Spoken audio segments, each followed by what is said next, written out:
अस्सलामुअलैकुम। जियो न्यूज के साथ मैं हूं मुबश्शिर हाशमी और मैं हूं अलीना फारूक शेख। हेडलाइंस आपने जानी, बुलेटिन का आगाज करें और आपको बताएं कि काउंटर टेररिज्म डिपार्टमेंट की इंतहा पसंदी फैलाने वाली 30 वेबसाइट्स पर पाबंदी की सिफारिश सामने आई है। इंतहा पसंदी फैलाने वाली वेबसाइट बंद करने के लिए पीटीए और FIA को खत लिख दिया गया है। आपको यह भी अपडेट करें कि खत में फेसबुक की 10 IDs बंद करने की सिफारिश भी की गई है। कलअदम तंजीम के दहशतगर्द वेबसाइट्स पर कार्रवाइयों की जिम्मेदारी कबूल करते हैं। दहशतगर्द कार्रवाइयों की तस्वीर वीडियोस भी अपलोड करते हैं।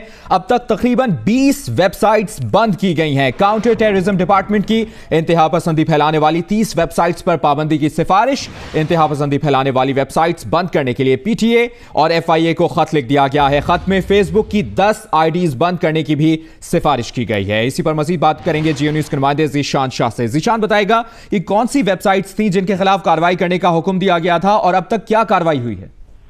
जी बिल्कुल, काउंटर टेररिज्म डिपार्टमेंट की जानिब से पीटीए और FIA को एक खत लिखा गया है जिसके अंदर कलअदम, दाइश और मुख्तलिफ जितनी भी वेबसाइट्स हैं उनके खिलाफ कार्रवाई के लिए फॉरवर्ड की गई है कि इनको फौरी तौर बंद किया जाए जो कलअदम तंजीमों की जानिब से ऑपरेट की जा रही हैं। इन वेबसाइट्स के जरिए जो दहशतगर्द हैं वो अपने मैसेजेस कन्वे करते हैं, साथ ही साथ मुख्तलिफ जो तस्वीर और वीडियोज भी फॉरवर्ड की जाती हैं। इसके अलावा जितनी भी सोशल वेबसाइट की IDs इस वक्त ऑपरेट की जा रही हैं उनके खिलाफ भी कार्रवाई का ऑर्डर दिया गया है। उनको बंद करने के साथ साथ उनको बैकलूट भी किया जाएगा, चेक किया जाएगा कितनी वेबसाइट्स या कितनी IDs पाकिस्तान से ऑपरेट हो रही हैं और उनके खिलाफ भी जो भी मुलव्वस अनासिर हैं उनको गिरफ्तार करके उनके खिलाफ सख्त कानूनी कार्रवाई की जाएगी।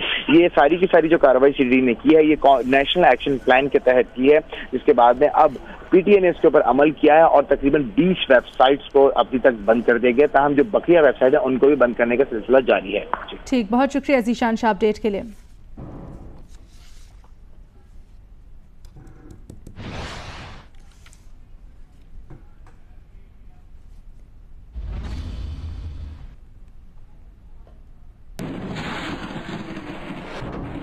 अभी आपको बताएं, 5 खुद मुख्तार रेगुलेटरी अथॉरिटीज को वजारतों के मातहत करने के मामले से मुतालिक आपको अपडेट करें। वज़ीर आज़म के प्रिंसिपल सेक्रेटरी 1 अगस्त को इस्लामाबाद हाई कोर्ट तलब कर लिए गए हैं। वज़ीर आज़म के प्रिंसिपल सेक्रेटरी को तौहीन अदालत केस में तलब किया गया है। आपको ये भी बताएं कि हाई कोर्ट ने नोटिफिकेशन जारी करने के लिए समरी भी तलब कर ली है। 6 जून को खुद मुख्तारी इदारे वजारतों के मातहत करने का नोटिफिकेशन कल अदम करार दे दिया गया है। रिमार्क्स दिए जस्टिस अतहर मिनल्लाह ने, जबकि यह भी कहा गया कि बादी नज़र में फरीकैन नोटिफिकेशन जारी करके तौहीन अदालत के मुर्तकिब हुए।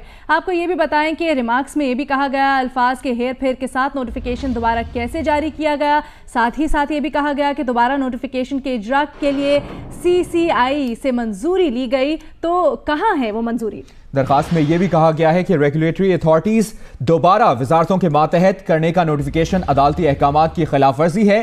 Pakistan justice and democratic party के कारकुन ने तौहीन अदालत की दरखास्त जमा कराई है। 5 खुद मुख्तार रेगुलेटरी अथॉरिटीज को वजारतों के मातहत करने का यह मामला है जिसमें वज़ीर आज़म के प्रिंसिपल सेक्रेटरी 1 अगस्त को इस्लामाबाद हाई कोर्ट तलब कर लिए गए हैं। अवैस यूसुफजई हमारे साथ लाइन पर मौजूद है, उनसे मजीद बात करेंगे। अवैस, तफसीलात से आगाह कीजिएगा।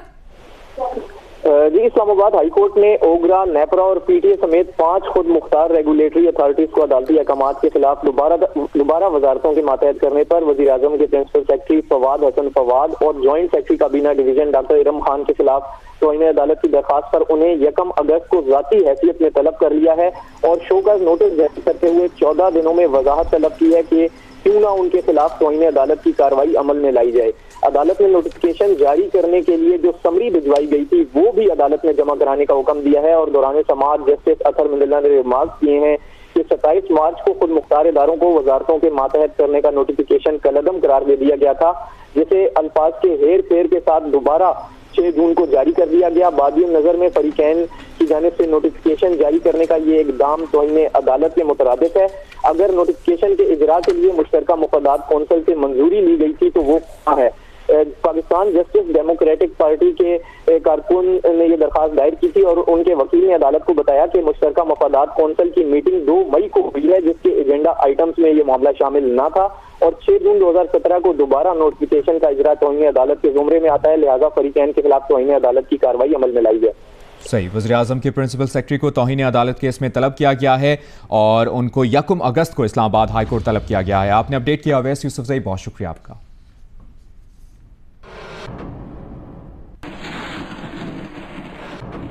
खबर शामिल करते हैं पनामा केस JIT से मुतल्लिक। तो वजीर आजम ने JIT में पेशी पर क्या बताया, क्या रिकॉर्ड फराहम किया, वजीर आला शहबाज शरीफ से क्या मालूमात मिली। JIT अब तक की जाने वाली तफ्तीश में पेशरफ पर रिपोर्ट सुप्रीम कोर्ट में जमा करवाएगी।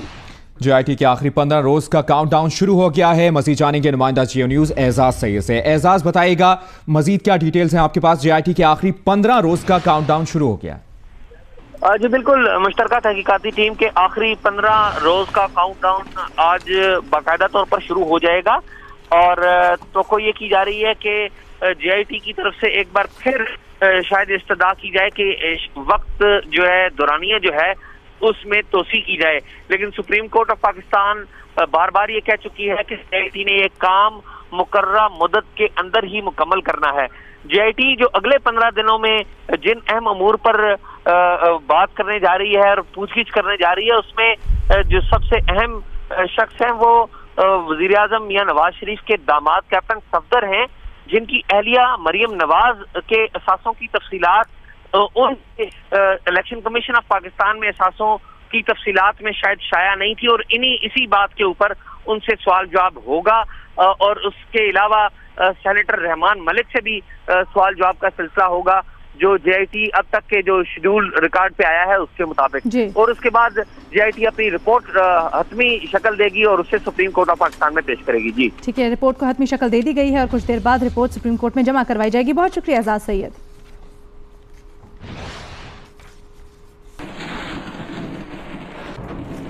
अभी आपको बताएं, साबिक PIO राव तहसीन की डाउन लीक्स इंक्वायरी रिपोर्ट के हुसूल की दरखास्त इस्लामाबाद हाई कोर्ट में जमा करा दी गई है। इस्लामाबाद हाई कोर्ट के जस्टिस आमिर फारूक ने दरखास्त की समाअत की। दरखास्त गुजार की जानिब से सीनियर एडवोकेट वसीम सज्जाद अदालत में पेश हुए। उन्होंने मौक़िफ़ अपनाया कि जिस मीटिंग की खबर लीक हुई राव तहसीन उसमें नहीं थे।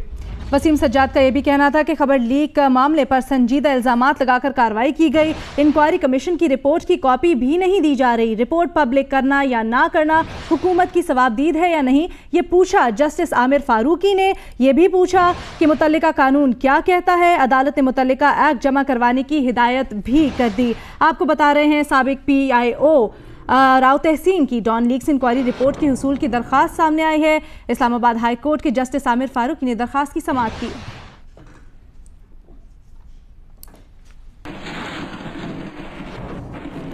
Imran Khan party funding case में तहरीक इंसाफ का जवाब जमा कराने से इनकार। इलेक्शन कमीशन ने तहरीक इंसाफ को एक और मौका देते हुए कहा है कि अगर जवाब जमा ना कराया गया तो फिर कार्रवाई करेंगे। अकबर S बाबर और हाशिम भुट्टा केसेस की समाअत के दौरान चीफ इलेक्शन कमिश्नर का कहना था कि बैरून मुल्क और गैर कानूनी फंडिंग के हवाले से इलेक्शन कमीशन के दायरा इख्तियार पर पहले ही फैसला दे चुके हैं। जस्टिस रिटायर्ड सरदार रजा का कहना था कि अगर 6 जुलाई तक जवाब जमा ना कराया गया तो समझेंगे कि तहरीक इंसाफ के पास कोई जवाब नहीं। इस मौके पर अकबर S बाबर का कहना था कि इमरान खान जवाब जमा कराने के बजाय आईनी इदारे पर इल्जामात लगा रहे हैं।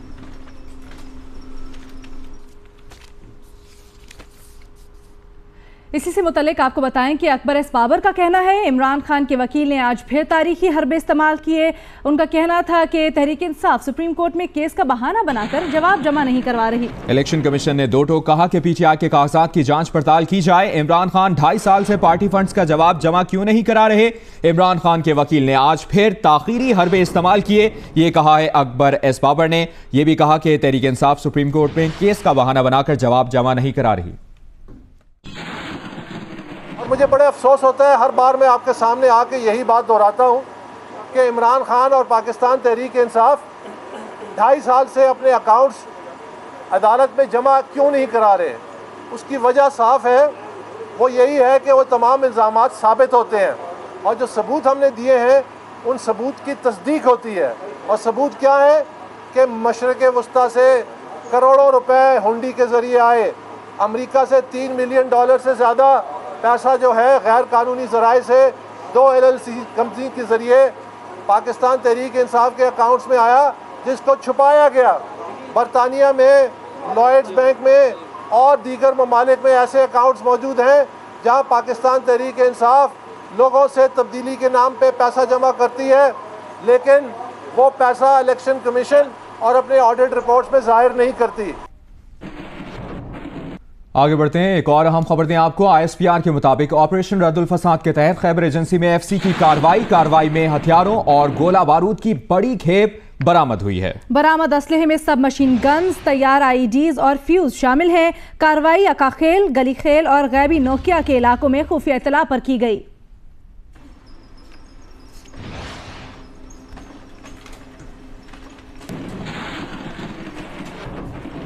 अपडेट करेंगे आपको कराची से, जहां पर लियारी में पुलिस मुकाबला हुआ और बाबा लाडला के बहनोई समेत गैंगवार के 3 कमांडर्स हलाक कर दिए गए। कोरंगी की अवामी कॉलोनी में डकैती में मुजाहिमत के दौरान दुकानदार जख्मी भी हुआ और जवाबी फायरिंग से एक मुलजिम हलाक, दूसरा जख्मी। गुलशन इकबाल की मस्जिद से मोबाइल चुराने वाला मुलजिम पकड़ा गया।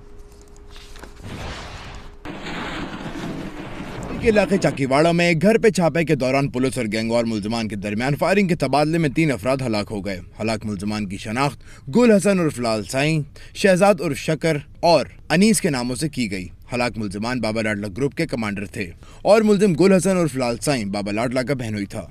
गुलशन इकबाल ब्लॉक 7 की मस्जिद में एहतिकाफ में बैठे अफराद के मोबाइल फोन चोरी करने वाले मुलजिम को पुलिस ने गुलशन इकबाल जिया कॉलोनी से गिरफ्तार कर लिया। मुलजिम के कब्जे से चोरी किया गया मोबाइल फोन बरामद कर लिया गया है। मुलजिम जुबैर की शनाख्त CCTV की मदद से की गई। जुबैर ने चोरी के बाद मोबाइल फोन अपनी बीवी को इस्तेमाल करने के लिए दिया था। कोरंगी अवामी कॉलोनी में 3 मुलजमान ने दूध की दुकान के मालिक शफीक रहमान को लूटने की कोशिश की। मालिक की मज़ाहमत पर मुलजमान ने फायरिंग करके शफीक को जख्मी कर दिया, जबकि शफीक रहमान की जानिब से अपने दिफा में की जाने वाली फायरिंग से एक डाकू मौके पर हलाक, जबकि इसका साथी जख्मी हो गया। पुलिस ने जख्मी डाकू को गिरफ्तार करके असलहा बरामद कर लिया है। कैमरामैन सैयद नासिर अली और साथी रिपोर्टर कमर अली मस्तोई के साथ जीशान शाह, जियो न्यूज़ कराची। अपडेट करें आपको, सेंट्रल जेल मच और डिस्ट्रिक्ट जेल कोयटा में सर्च ऑपरेशन मुकम्मल कर लिया गया है। कोयटा और मच की जेलों में सर्च ऑपरेशन गुज़श्ता रात शुरू हुआ था और जेलों में कैदियों से 220 मोबाइल फोन्स भी बरामद किए गए हैं। ये बताना है जेल हुक्काम का। जेल हुक्काम के मुताबिक जेल्स की मुख्तलिफ बैरक से कैंचनियां और ब्लेड भी बरामद किए गए हैं। जेल के अमले और कैदियों से मिलने वालों की तलाशी भी सख्त कर दी गई है। तलाशी के काम पर जेल इंतजामिया के अलावा FC भी मामूर कर दी गई है।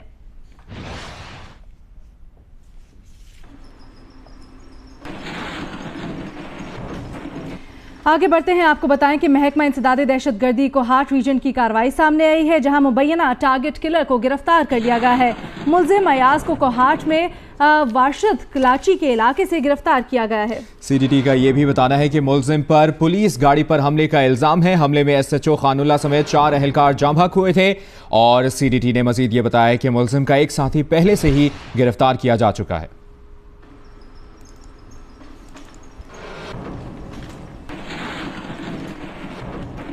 पंजाब फूड अथॉरिटी ने नाकिस मिठाइयों के खिलाफ सूबे में क्रैकडाउन शुरू कर दिया है। लाहौर में 1, रावलपिंडी में मिठाइयों के 2 यूनिट सरबेमोहर कर दिए गए हैं। बताना है DG फूड अथॉरिटी का। 6 मन मुसरे सहित मिठाई, 10 मन नाकिस खोया और दीगर अज्जा तल्फ कर दिए गए हैं DG फूड्स के मुताबिक। DG फूड अथॉरिटी का यह भी बताना था कि तैयार मिठाइयां गंदे फर्श पर रखी पाई गई थी और रावलपिंडी में 2 मारूफ बेकर्स के प्रोडक्शन यूनिट सरबमोहर कर दिए गए हैं। यूनिट से 31 मन नाकिस मिठाई, 17 मन खाम माल तल्फ कर दिया गया। मीठी ईद से पहले पंजाब फूड अथॉरिटी का मिठाई के नाम पर आवाम की सेहत से खेलने वालों के खिलाफ बड़ा ऑपरेशन। वहादत रोड पर अरेबियन डिलाइट्स नामी मिठाई की दुकान पर छापा। 6 मन मुजरे सेहत मिठाई, 10 मन नाकिस खोया और दीगर अज्जा तल्फ करके दुकान सील कर दी गई। DG Punjab food authority Noorul Amin Mengal ने बताया कि मिठाई में कॉकरोच और कीड़े मकोड़े पाए गए, जबकि तैयार मिठाइयां गंदे फर्श पर रखी गई थीं। रावलपिंडी में भी वली बेकर्स और अल्फला बेकर्स के पैदावारी यूनिट सील। इन यूनिट्स को 3 बार वार्निंग दी गई थी, मगर उन्होंने न तो मुजरे सेहत नाकिस अज्जा का इस्तेमाल तर्क किया और न ही सफाई की सूरत हाल बेहतर बनाई। इन यूनिट से 31 मन मिठाई और 17 मन खाम माल बरामद करके तल्फ कर दिया गया। जीशान बख्श, जियो न्यूज़, लाहौर।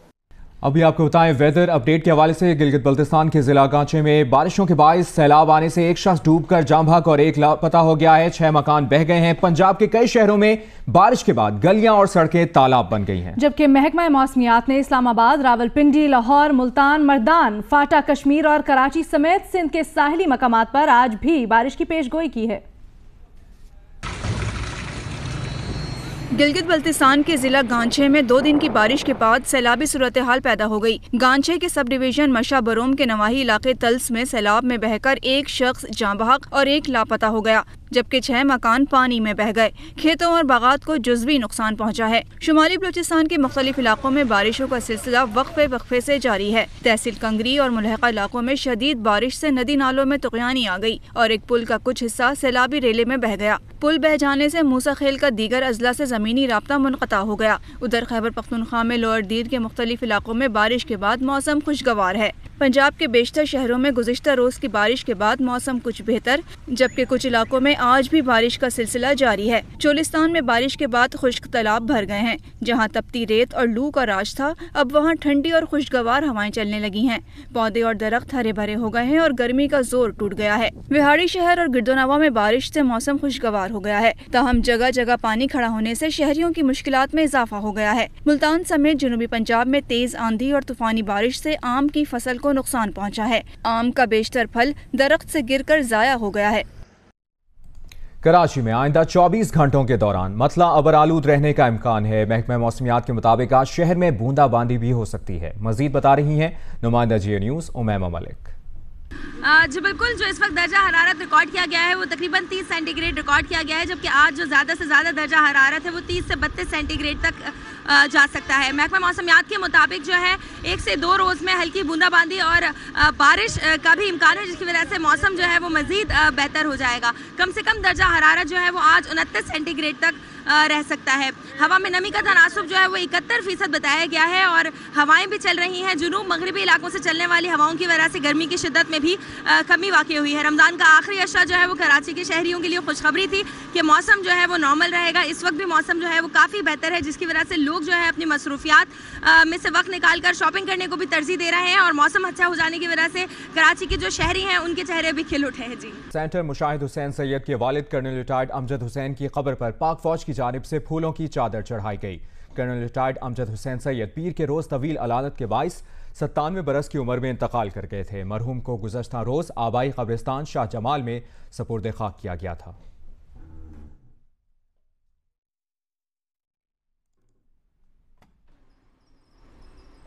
तर्जुमान दफ्तर खारजा का बयान आपसे शेयर करते हैं, जिन्होंने कहा है कि पाकिस्तान अमेरिका के साथ ताल्लुकात को अहमियत देता है।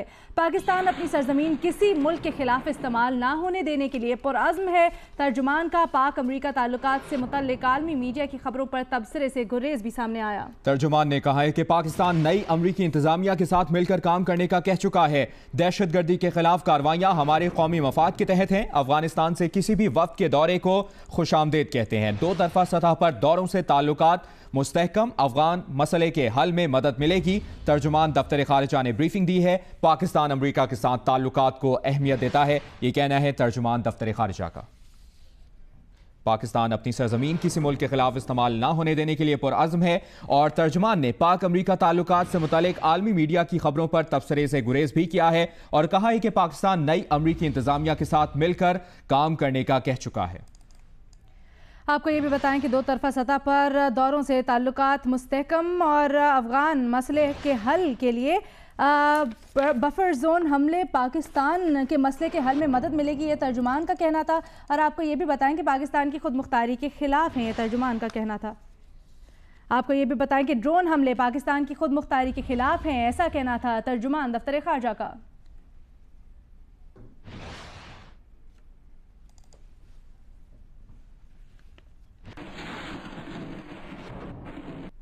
आगे बढ़ते हैं, आपको बताएं कि अक़वाम मुत्तहिदा में पाकिस्तान की मंतूब मलिहा लोदी ने कहा है कि शिद्दत पसंदों की महफूज पनाहगाहें अफगानिस्तान से बाहर नहीं अंदर मौजूद हैं। पाकिस्तान ने अपनी सरजमीन दूसरे ममालिक के खिलाफ इस्तेमाल करने की इजाज़त नहीं दी। अफगानिस्तान में बगावत को बैरूनी महफूज पनाहगाहों के हवाले से बयान नहीं किया जा सकता।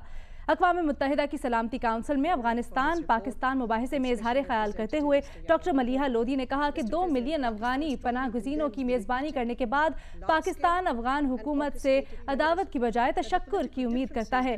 गुज़श्ता 35 साल से अफगानिस्तान में जारी जंग से पाकिस्तान के अलावा कोई दूसरा मुल्क मुतासिर नहीं हुआ। अफगानिस्तान में क़याम अमन पाकिस्तान के हक में है। मलिहा लोदी का कहना था कि अफगानिस्तान में सियासी हिकमत अमली के बगैर ताकत के इस्तेमाल पर इन्हिसार करते हुए फौजियों की तादाद में इजाफा करने से क़याम अमन मुमकिन नहीं। ईद का मौका है और परदेसी बड़े शहरों से अपने आबाई इलाकों का रुख करते हैं ताकि ईद की खुशियां अपनों के साथ मना सके। लाहौर के बादामी बाग लारी अड्डे पर मौजूद हैं जियो न्यूज़ की नुमाइंदा उम्मे फरवा और हमें वहां की सूरत हाल से आगाह कर रही हैं। जी, मैं इस वक्त लारी अड्डे पे मौजूद हूँ और जिस तरह के रूटीन की एक बसें चलती हैं, लोग दूसरे शहर में जाते हैं और बसें रूटीन से इसी लिहाज से जो है बसें चल रही हैं। रश है लेकिन उतना रश नहीं है जितना कि ईद से चंद रोज़ पहले जो है देखने में आता है। वो लोग यहाँ से लाहौर से दूसरे शहरों में जाना शुरू हो गए हैं जो कि कॉलेज यूनिवर्सिटी जो है वो वहाँ पे पढ़ते हैं और उन लोगों को छुट्टियाँ मिल गई हैं तो वो लोग जो है अब वापस जाना शुरू हो गए हैं। यहाँ पर जब लारी अड्डे की इंतज़ामिया से बात हुई है कि अमूमन देखने में आता है कि रश बहुत ज़्यादा बढ़ जाता है और उसके बाद से बुकिंग जो है ना वो एडवांस में करवा ली जाती है।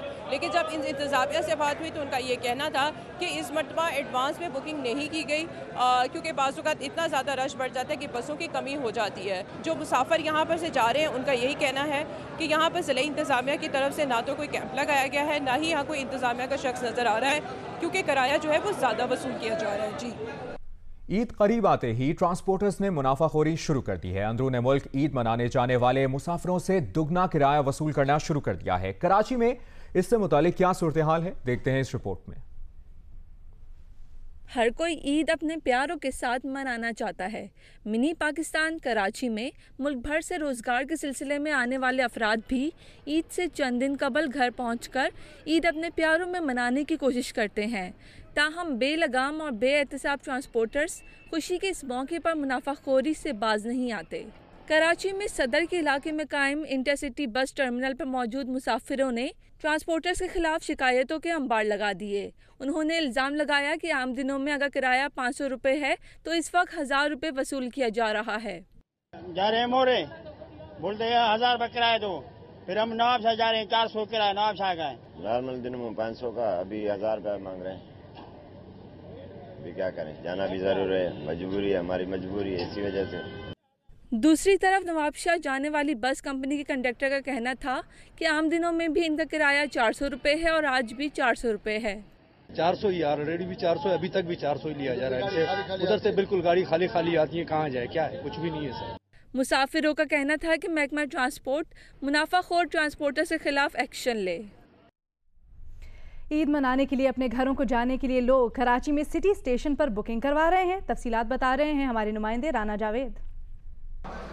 जिस वक्त मैं मौजूद हूँ कराची सिटी स्टेशन के बुकिंग ऑफिस में और कराची से मुल्क भर में जाने वाले मुसाफिरों का यहाँ लाइन लगी हुई है जो अपने आबाई इलाकों में जाने के लिए बुकिंग कराने के लिए मौजूद हैं। आइए इनसे मालूम करते हैं कि बुकिंग के हवाले से इन्हें क्या मुश्किलात दरपेश आया, इन्हें सीटें मिल रही हैं नहीं मिल रही। जी बिल्कुल टिकट्स नहीं अवेलेबल और ईद स्पेशल में भी तकरीबन फुल हो गई है। तो हमने काफ़ी तकरीबन मैं 20 डेज़ से मैं पीछे पड़ा हूँ कि मुझे टिकट्स मिले लेकिन नहीं मिल रही। मैं कहीं और चाहता हूँ तो वो कहते हैं 1000 रुपये ऊपर दो आपको टिकट देते हैं। तो देखें ना, नाम किसी और के टिकट लेना तो ये भी कानूनी जुर्म है, लेकिन देख नहीं रहे। मतलब कि कम से कम गवर्नमेंट को चाहिए इस पर एक्शन तो लेना। बहुत शुक्रिया जी। आपने सुना कि मुसाफिर परेशान है, लेकिन दूसरी जानिब रेलवे हुक्काम का ये कहना है कि ईद आने से कबल, बहुत अरसे कबल ही जो है मुसाफिर वो अपनी बुकिंग करवा लेते हैं और कराची से 23, 24, 25 तारीख को 3 स्पेशल ट्रेन चलाई जाएंगी जिनके लिए बुकिंग का आगाज़ कर दिया गया ताकि मुसाफिर ईद अपने आबाई इलाकों में आसानी से बना सकें। जी, ईद के करीब आते ही गुजरांवाला के बाजारों में भी गहमा गहमी बढ़ गई है। खवातीन ईद के रेडीमेड कपड़े और बच्चे मैचिंग जूते खरीदने में मसरूफ हैं। मजीद बता रहे हैं जियो न्यूज़ के नुमाइंदे उस्मान खलील।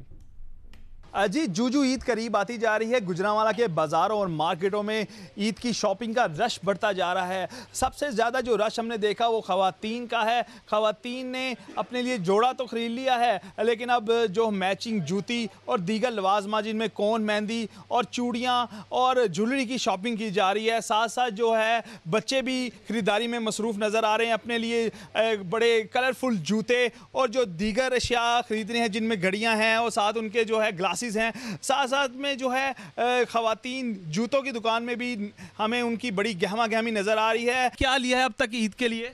अभी तक तो जैसे स्टेज 2 वो जो था वो तो सारी स्टोरी कंप्लीट होगी। सिर्फ ये कि 3 डेज की ईद होती है तो डेफिनेटली कुछ ना कुछ बच जाता है। रेडीमेड कपड़े कैसे न ले, क्योंकि ईद करीब आते ही क्वेटा में दर्जियों के दिन रात एक हो गए हैं। दर्जियों ने न सिर्फ बुकिंग बंद कर दी है बल्कि सूट की सिलाई के दाम भी बढ़ा दिए हैं। क्वेटा से रिपोर्ट कर रहे हैं नदीम कौसर। ईद पर हर एक की ख्वाहिश होती है कि वो नया सूट ज़ेब तन करे, मगर रमज़ान में दर्जियों के पास इतना काम होता है कि वो इब्तिदा में ही बुकिंग बंद का बोर्ड आवेज़ां कर देते हैं। क्वेटा में भी अब दर्जियों को ना दिन का होश है या ना रात का ख्याल, और दूसरी तरफ गाहक भी तरह तरह के डिज़ाइन वाले जोड़े बनाने की फरमाइश कर रहे हैं। बुकिंग तो हमारे 2 हफ्ते पहले बंद हो गया। पिछले साल पंजाब से कारीगर वगैरह आ रहे थे, इस दफ़ा तो कोई कारीगर वारीगर के इम्कान नहीं है, कुछ भी नहीं है। मर्दों के मुकाबले में ख़वातीन के सूट सीना ज़्यादा मुश्किल है। नए डिज़ाइन के सूट सीने वाले दर्जी इन दिनों मुंह मांगे रेट्स भी वसूल कर रहे हैं। ख़वातीन के एक सूट की सिलाई 500 से लेकर 1000 रुपये तक ली जा रही है। लेडीज़ ज़्यादातर आजकल जो चल रहा है ट्यूलिप शलवार ज़्यादातर चल रही है, वो बना रहे हैं, और डोरी पाइपिंग वाले सूट वगैरह हैं उनकी डिज़ाइनिंग है, और सीक्रेट पजामा चल रहा है उसका ज़्यादातर वो है अभी तक इन दोनों का ज़्यादातर चल रहा है। क्वेटा के शहरियों को दर्जियों से सूट की सिलाई के मनमाने रेट लेने की शिकायत है, तो दर्जियों को गिला है कि किस्कों की जानिब से बिजली की तवील लोड शेडिंग उनके लिए मुश्किलात पैदा कर रही है। बिजली की बंदिश से ईद पर उनका कारोबार बुरी तरह मुतासिर हुआ है। कैमरामैन एकमी राजर के साथ नदीम कौसर, जियो न्यूज़, क्वेटा। सरगोदा में ईद उल फितर के मौके पर शहरी जहां बड़े बड़े शॉपिंग सेंटर्स में महंगे दामों कपड़े, जूते और ज्वेलरी खरीदने में मसरूफ हैं, वहीं सरगोदा में एक ऐसा बाजार भी मौजूद है जहां इस्तेमाल शुदा कपड़े फरोख्त किए जा रहे हैं। मजीद बता रहे हैं नुमाइंदा जियो न्यूज़ मलिक मोहम्मद असगर। जी, सरगोदा में ईद उल फितर की तैयारियों का सिलसिला जारी है और लोगों की बहुत बड़ी तादाद सरगोदा की मार्केटों में शॉपिंग के लिए आना शुरू हो गए हैं। ताहम सरगोदा की एक ऐसी मार्केट भी मौजूद है जहां लोगों की एक बड़ी तादाद पुराने और इस्तेमाल शुदा कपड़े खरीदने में मसरूफ़ हैं। इन लोगों का कहना है कि वो इस्तेमाल शुदा पुराने कपड़े ही पहनकर अपनी ईद की खुशियाँ अपने और बच्चों के साथ गुजारेंगे। मजमूई तौर पर जिसकी तनख्वाह कम है या जिसके घर के गुज़र-औक़ात इंतहाई मुश्किल से होते हैं, उन्होंने यही प्रोग्राम बनाया है कि वो सरगोदा में मुस्लिम बाज़ार से मुल्हिका जो मार्केट है जहाँ पर पुराने कपड़े फ़रोख्त किए जाते हैं, वहाँ पर ना सिर्फ अपने लिए बल्कि अपने बच्चों के लिए भी पुराने कपड़े ख़रीदेंगे। यहाँ पर मजमूई तौर पर सिला सिलाया पुराना सूट 400 से 500 रुपये में फ़रोख्त हो रहा है और लोग यहाँ पर पुराने कपड़े ख़रीदने में मसरूफ़ हैं, जिनकी तादाद गुज़िश्ता सालों की निस्बत बहुत ज़्यादा है। लाहौर से खबर शामिल करते हैं, जहां वजीर आजम से पनामा लीक्स के मामले पर इस्तीफे के लिए वकला का एहतजाज किया गया और हाईकोर्ट बार के एहतजाज में नवाज शरीफ के हक में नारा लगाना आम शहरी को महंगा पड़ गया। नवाज शरीफ के हक में नारा लगाने पर वकला ने शहरी को धर लिया और पिटाई कर दी। तफसीलात जानते हैं जियो न्यूज़ के नुमाइंदे रियाज शाकिर से। रियाज, क्या है मामला और किस वकील को तशद्दुद का निशाना बनाया गया है? जी, Lahore high court bar association Panama leaks के मामले पर वजीर आजम नवाज शरीफ के इस्तीफा न देने के खिलाफ हर जुमे रात को एहतजाज करती है और इस सिलसिले में एहतजाजी इजलास मुनक्किद किया जाता है और जिसके बाद वकला माल रोड तक रैली निकालते हैं। आज इसी सिलसिले में वकला ने इजलास को मुनक्किद किया था लाहौर हाईकोर्ट बार एसोसिएशन में, जहाँ इजलास के बाद वकला ने नवाज शरीफ के खिलाफ नारेबाजी शुरू कर दी। इसी दौरान वहाँ मौजूद एक शहरी जो शायद किसी मुकदमे में पेशी के लिए वहाँ आया था, तो वकला ने को देख के वहाँ रोके, उससे वजीर आजम ने अरे पिटाई की फुटेज हम देख सकते हैं। बहुत शुक्रिया रियाज शाकिर।